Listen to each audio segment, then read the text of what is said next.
참빛 곧 세상에 와서 각 사람에게 비추는 빛이 있었나니 그가 세상에 계셨으며 세상은 그로 말미암아 지은 바 되었을 때 세상이 그를 알지 못하였고 자기 땅에 오매 자기 백성이 영접하지 아니하였으나 영접하는 자 곧 그 이름을 믿는 자들에게는 하나님의 자녀가 되는 권세를 주셨으니 이는 혈통으로나 사람의 뜻으로 나지 아니하고 오직 하나님으로부터 난 자들이라. 말씀 육신이 되어 우리 가운데 거하심에 우리가 그의 영광을 보니 아버지의 독생자의 영광이요 은혜와 진리가 충만하더라. 살아계신 하나님, 오늘 예배할 때 주의 은혜에 감사드리고 주님 영광 받으시는 귀한 예배가 되게 인도하여 주시옵소서. 예수님의 이름으로 기도합니다. 아멘. 오늘 말씀 욥기 42장 1절부터 4절 제가 봉독하겠습니다. 욥이 여호와께 대답하여 이르되 주께서는 못하실 일이 없사오며 무슨 계획이든지 못 이루실 것이 없는 줄 아오니 무지한 말로 이치를 가리는 자가 누구니까. 나는 깨닫지도 못한 일을 말하였고 스스로 알 수도 없고 헤아리기도 어려운 일을 말하였나이다. 내가 말하겠사오니 주는 들으시고 내가 주께 묻겠사오니 주여 내게 알게 하옵소서. 아멘. 기도하겠습니다. 살아계신 하나님, 오늘 말씀으로 저희들 주님의 말씀 깨닫고 알게 하시며 저희들이 주님의 은혜 더욱더 다가가고 주님의 말씀대로 살 수 있는 저희들 되게 인도하여 주시옵소서. 예수님의 이름으로 기도합니다. 아멘. 옛날 가나안 우리 구약시대 주 무대는 가나안이라는 지역입니다. 자, 세상에는 나라 이름이 있고 땅덩이 이름이 있어요. 우리나라 같은 경우는 나라 이름은 대한민국이지만 땅덩이 이름은 한반도라는 땅이 있습니다. 그래서 옛날 이 구약시대 성경에서도 이스라엘 지역이 있었으면 그 이스라엘 땅 이름이 이제 가나안이죠. 나라 이름은 이스라엘이고 그 이스라엘 지역에서 그 가나안 지역에서 동쪽으로 쭉 가면 동쪽으로 바로 인접한 나라였죠. 동쪽으로 가면 에돔이라는 나라가 있었어요. 에돔 에서의 후손이 많은 나라입니다. 그 나라에 이제 욥이 살았습니다. 그러니까 바로 옆 나라에 살았던 사람이죠. 이스라엘 사람이 아니에요.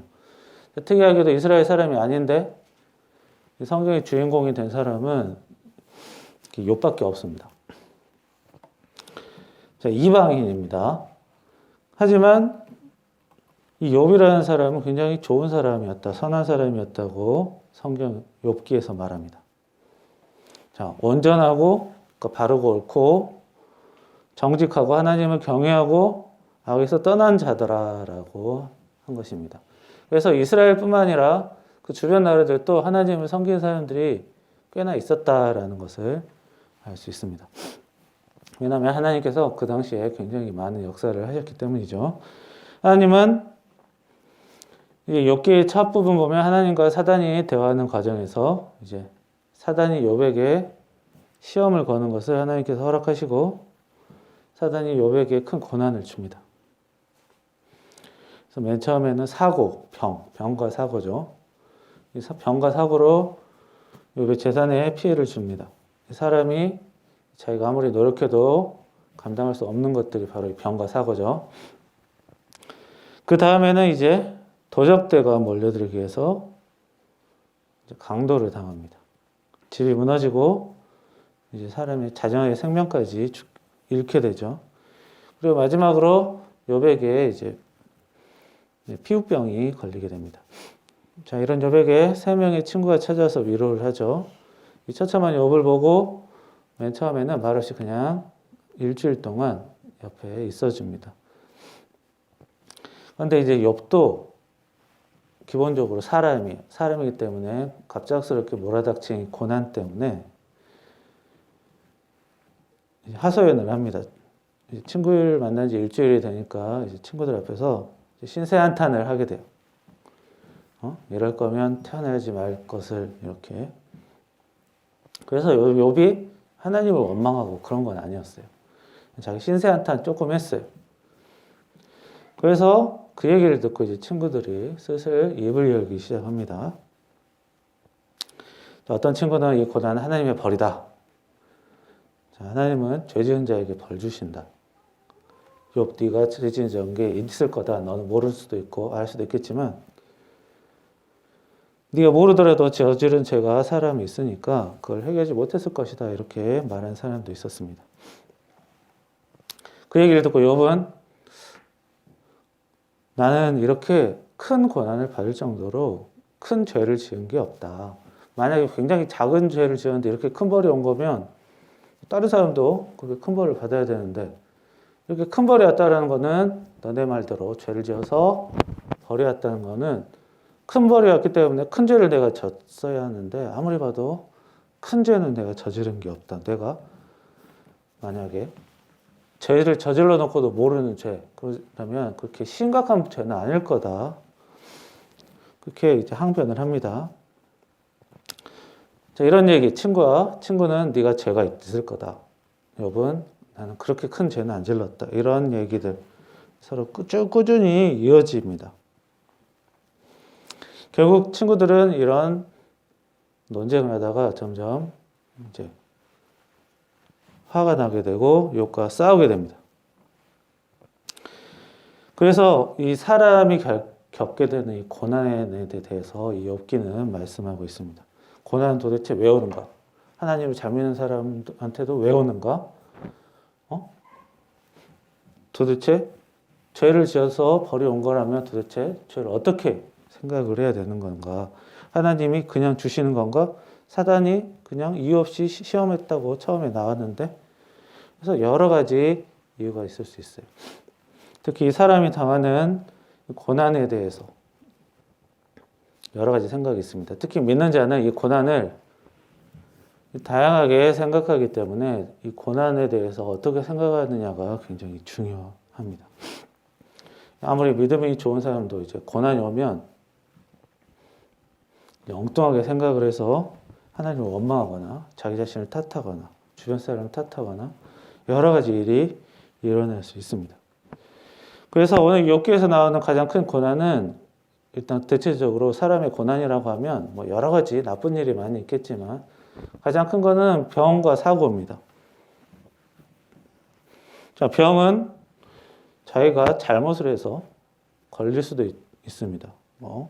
칼을 가지고 잘못 썼다가 피부가 긁히면 이제 상처가 나고 병이 걸리는 거죠.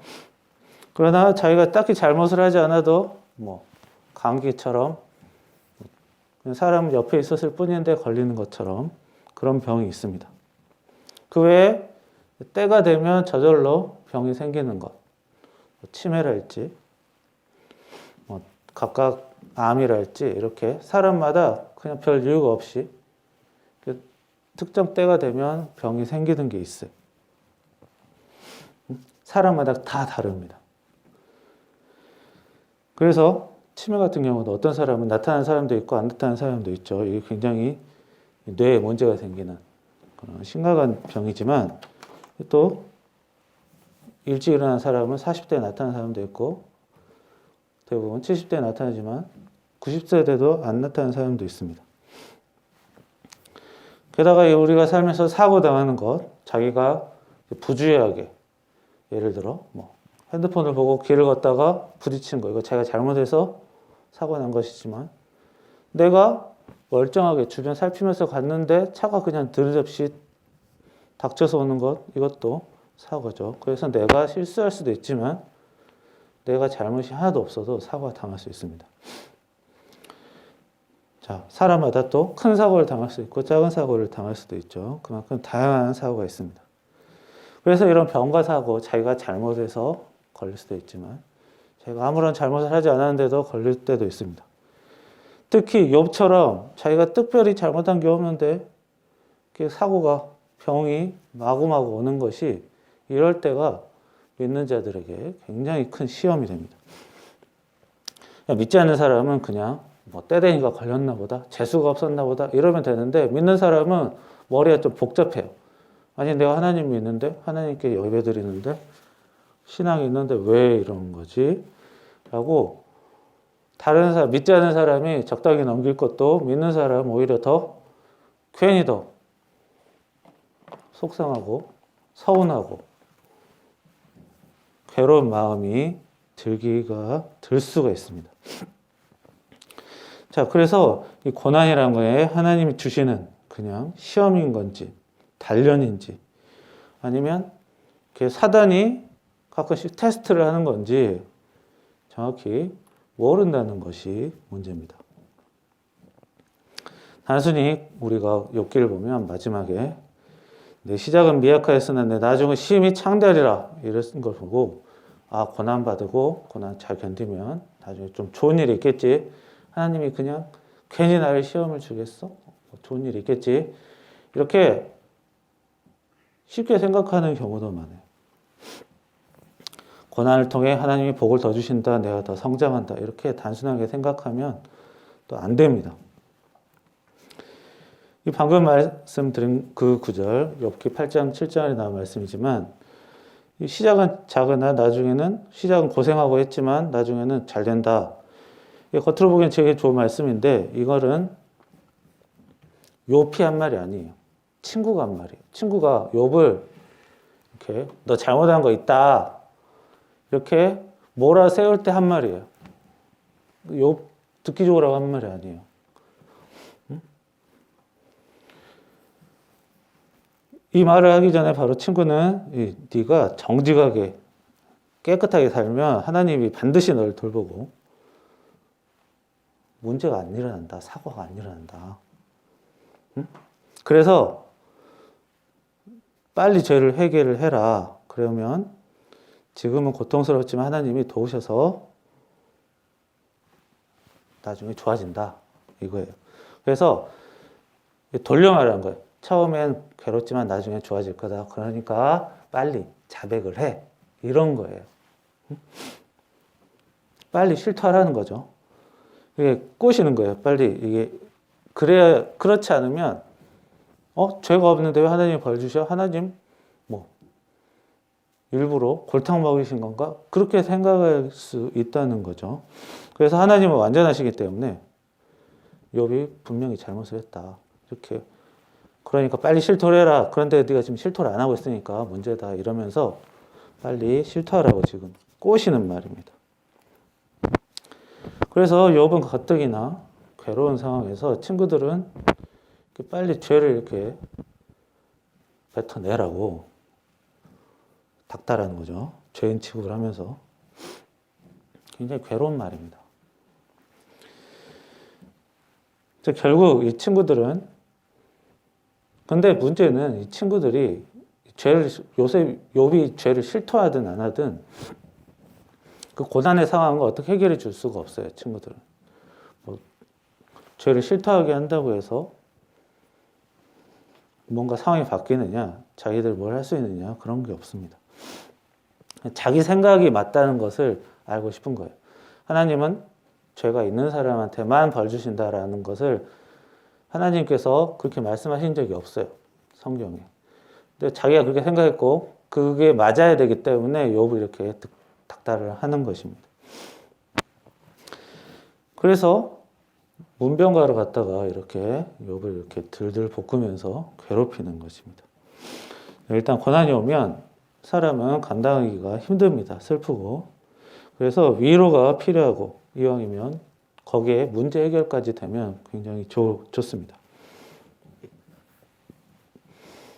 그런데 이 위로와 문제 해결은 좀 방향이 반대예요. 위로는 고난이 왔으니 정말 안 됐다. 나도 네 상황을 보니 슬프다. 같이 슬퍼하는 거죠. 같이 우는 것. 근데 같이 슬퍼하고 같이 운다 해서 고난이 해결되는 건 아니에요. 그냥 그 상대방의 고통을 그냥 같이 공감해 주는 거죠. 같이 느껴지는 거죠. 그러나 문제 해결은 뭐예요? 정신을 차리고 이제 해결책을 세우자. 울고 맺지 말고 피부병이 났으면 뭔가 약을 바르든가 아니면 닦든가 뭔가 방법을 찾아보자. 이렇게 죄만 찾지 말고 한탄만 하지 말고 문제 해결책을 세우고 노력하는 겁니다. 그래서 위로와 문제 해결은 서로 방향이 반대예요. 위로해 주는 거는 자기가 내가 널 고쳐주겠다가 아니고 그냥 같이 이렇게 우는 거고 문제 해결은 다그치는 거예요. 어떻게든 고치려고.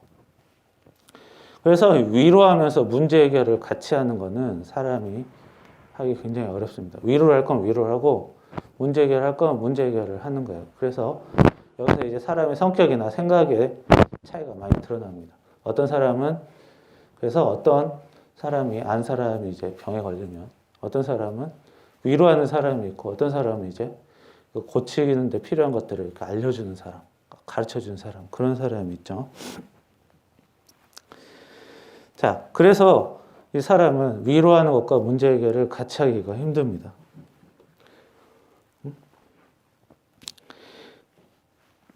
특히 이제 문제 해결을 하려는 사람은 이제 위로하러 갔다가 너 이렇게 살면 안 돼 하면서 이렇게 욥의 친구들처럼 닥달하는 경우가 상당히 생길 수 있어요. 그래서 오히려 내 딴에는 도와주려고 알려주려고 한다고 했다가 오히려 사이만 나빠지고 지금 욥과 친구들처럼 사이만 나빠지는 경우도 우리 현실 세상에 실제로 겪을 수 있는 일입니다.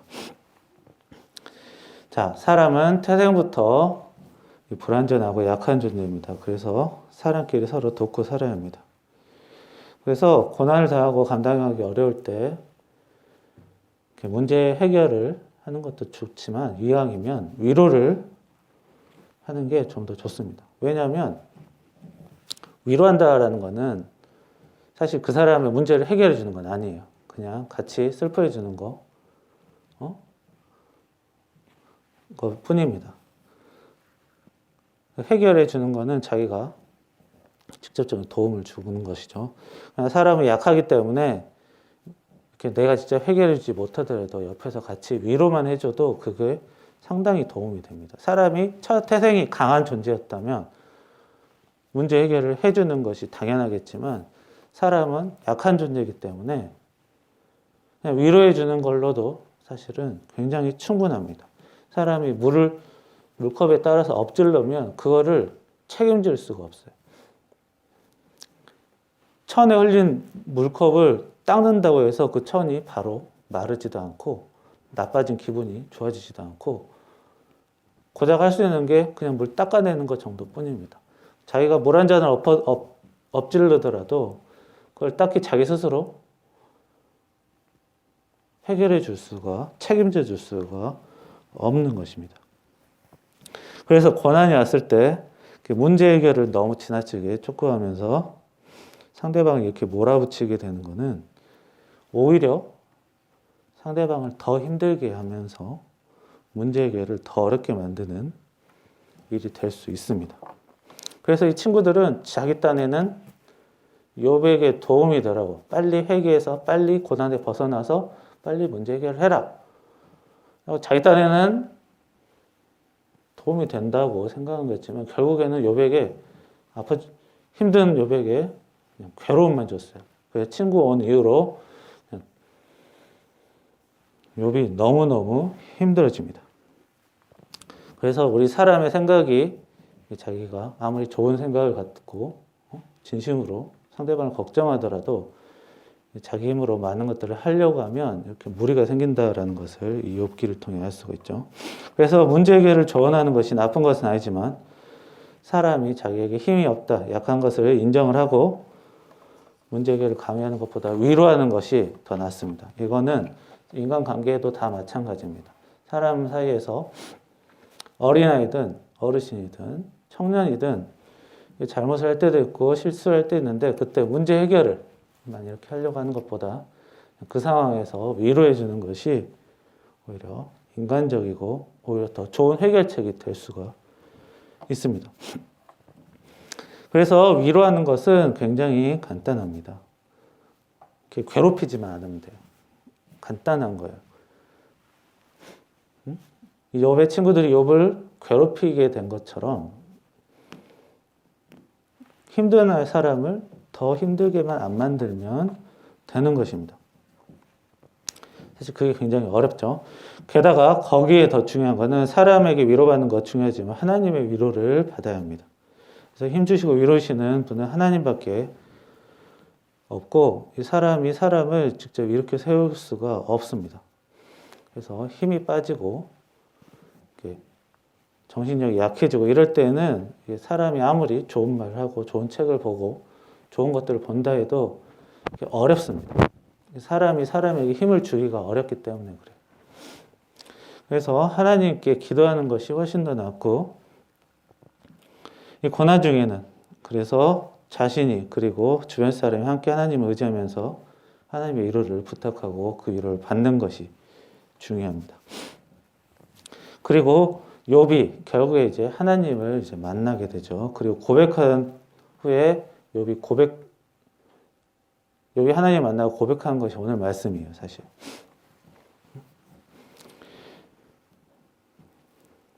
사람이 지식으로 이치를 따지는 것이 헛수고라는 것입니다.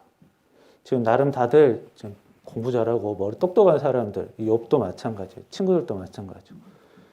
굉장히 똑똑한 사람들끼리 모여서 내가 다 안다라는 식으로 말을 했는데 이치를 따지는 것이 사실 오늘 말씀 보면 그냥 아는 척을 한 거였다라는 것입니다. 사실 많은 사람들이 진리를 알고 말하는 게 아니라 여기저기서 들은 것을 바탕으로 아는 척을 하고 사는 것이 대부분입니다. 그래서 욥에게 죄가 있네 없네라고 말한 친구들이나 나는 이럴 만한 이런 고난을 받을 만한 죄는 없다라고 말한 욥이나 이 고난의 이유를 따지고 찾는 것이 사실 헛수고였다. 자기들끼리 그냥 서로 아는 척 대결할 뿐이었다라고 하나님에게 드디어 고백을 한 것입니다. 사실 친구들이 따지고 보면 친구들이 네가 죄를 져서 그런갑다. 고백해라 그러면 그래 그런갑다 하고 하면 그만이에요. 근데 욥은 또 죽어도 아니래요. 욥도 마찬가지로 친구들도 욥이 죽어도 아니라고 하면 그래 뭔가 또 다른 이유가 있겠지 하고 넘어가야 되는데 죽어도 자기 말이 맞다. 결국 이렇게 사람은 자신의 말이 맞다라는 것을 이렇게 중요하게 여기고 상대방에게 상처를 주기가 쉽다라는 것입니다. 그래서 하나님께서 서로 너희들 서로 따져봤자 다 헛수고다. 고난의 이유는 모르는 것이다. 모르는 대로 살라는 것입니다. 물론 자기가 직접 잘못한 것, 자기가 직접 실수한 것 이런 것들은 알 수 있지만 사람이 병과 사고에 걸리는 게 자기만 잘못해서 되는 게 아니라는 거죠. 그래서 하나님께서 욥을 만나시고 하나님께서 그거 내가 사탄이 이런 얘기를 해서 내가 한번 한 거야 라고 욥에게 말씀해 주시지 않으세요. 너희들은 모르는 것이 당연하다라는 것입니다. 모르는 것을 억지로 아는 척하지 말아라는 것입니다. 그래서 사람이 살면서 고난을 받는 것 따질 필요가 없는 거예요. 그냥 고난이 오면 맞는 거예요. 그것이 하나님의 말씀입니다. 매정한 느낌도 들고 서운할 수도 있습니다. 그러니까 어떻게 살아라는 거냐면 고난이 언제 어떻게 올지 모르는 게 당연한 것이다. 똑똑한 사람이든 대단한 사람이라고 하든 돈이 많든 고난이 어떻게 올지 모르기 때문에 그나마 어떻게 하라는 거예요? 위로를 하고 살라는 것입니다. 살 때 조금이라도 한 번이라도 더 하나님을 사랑하고 사람을 사랑하라는 것입니다. 완벽하게 사랑하라는 게 아니에요. 한 번이라도 더 하라는 거예요. 그래서 욥이 나중에 복을 받았지만 복을 안 받을 수도 있었던 것입니다. 나중에 욥이 다시 부자가 안 됐으면 하나님이 망한 인생이 되었다? 그런 거 아닙니다. 하나님께서 기본적으로 사람을 사랑하십니다. 하나님께서 욥을 불쌍히 여기시고 복을 주신 걸 보면 위로, 하나님께서 고난에 대한 위로를 하셨고 또 은혜도 따로 주시는 것을 우리가 볼 수 있습니다. 그래서 사람은 다른 사람을 가르치려는 것보다 위로하는 것이 훨씬 낫고 하나님의 뜻을 모르니 살아있을 때 조금이라도 더 하나님과 사람을 사랑하라는 것입니다. 그래서 예수님께서 이렇게 말씀하셨어요. 내 이웃을 내 자신같이 사랑하라 하신 것 이보다 더 큰 계명이 없다라고 말씀하셨습니다. 오늘 이 고난과 요즘 고난의 시대라고도 할 수 있지만 이런 고난의 시대에 원망하기보다는 위로할 수 있는 여러분 되기를 축원합니다. 기도하겠습니다. 살아계신 하나님, 저희들 고난이 언제 어떻게 올지 모르고 두렵고 어렵습니다. 그러나 저희들 이럴 때일수록 함부로 사람을 가르치기보다 한 번이라도 더 위로할 수 있는 자가 되게 도와주시옵소서. 예수님의 이름으로 기도합니다. 아멘. 218장입니다. 찬송가. 내 마음과 정성을 다하여서 주 너의 하나님을 사랑하라. 내 몸을 아끼고 사랑하듯 형제와 이웃을 사랑하라. 주께서 우리에게 명하시니 그 명령 따라서 살아가리. 널 미워 해치는 원수라도 전체나 너 그렇게 사랑하라. 널 핍박하는 자 위에서도 신실한 마음으로 복을 빌라. 주께서 우리에게 명하시니 그 명령 따라서 살아가리. 나 항상 주님을 멀리하고 형제를 사랑하지 못하였다. 이러한 죄인을 사랑하사 주께서 몸버려 죽으셨다. 속죄 큰 사랑 받으니 내 생명 다 바쳐 충성하리. 아멘. 주기도하겠습니다. 하늘에 계신 우리 아버지여, 이름이 거룩히 여김을 받으시오며 나라의 마옵시며 뜻이 하늘에서 이루어진 것 같이 땅에서도 이루어지이다.